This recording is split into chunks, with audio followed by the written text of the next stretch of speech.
In this video you will see how to write delta symbol in MS Word on your Mac computer like this.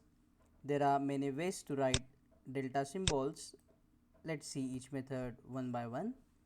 In the first method, go up to the insert option and click on equation, then type backslash and delta and give spacebar to insert the delta symbol. There is one more method, just click on the equation and under the equations expand the menu like this, and you will see here the delta symbol.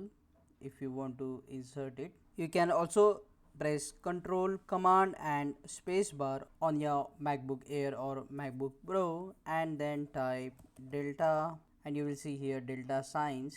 Just select any one of them of your choice and it will be inserted. Comment below and let me know if this video solve your problem, and check out these useful videos shown on screen to learn Microsoft Word quickly. See you again in the next video.